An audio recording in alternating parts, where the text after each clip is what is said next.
Les secrets politiques de Caroline Roux. Bonjour Caroline. Bonjour Thomas. Plusieurs leaders de la droite, mais aussi Martine Aubry, à gauche sur Europe 1, ont appelé à la démission de Thomas Thévenoud. Mais l'ex-secrétaire d'État qui reste député de Saône-et-Loire s'accroche à son mandat. L'info politique, Caroline, c'est qu'il devrait être exclu du groupe PS. Alors en réalité, c'est la seule option dont disposent les hiérarques du PS. Comme l'explique un bon connaisseur de l'Assemblée, qui a eu le député d'ailleurs au téléphone, il me dit c'est une décision qui est personnelle. On ne peut pas le forcer à partir s'il a décidé de terminer son mandat, ce qui est le cas.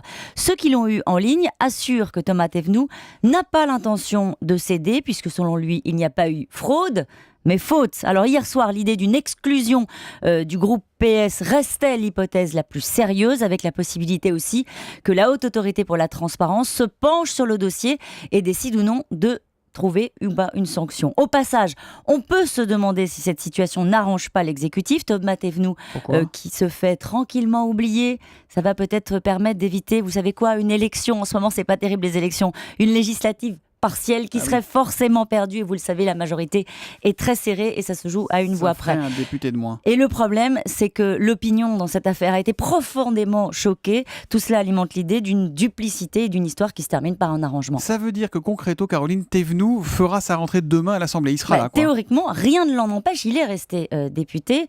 Mais d'ailleurs, un député qu'il a eu en ligne me dit que le député débarqué, le ministre débarqué, je vais y arriver, a l'intention d'attendre un peu pour laisser retomber la pression avant de se présenter de nouveau à l'Assemblée.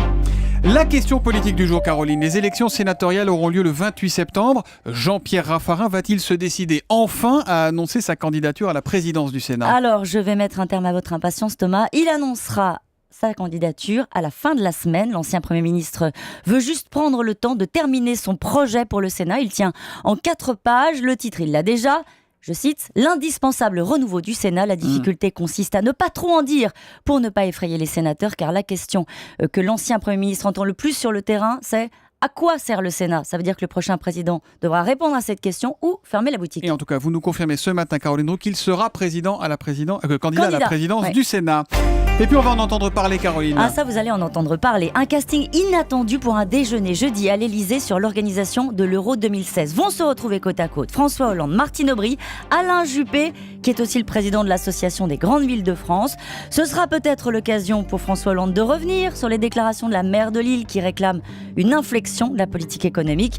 Il est probable qu'il y aura plus de points communs avec son voisin de droite, Alain Juppé, sur le sujet. Les secrets politiques de Caroline Roux tous les matins à 7h25 sur Europe 1. À demain, Caroline. À demain.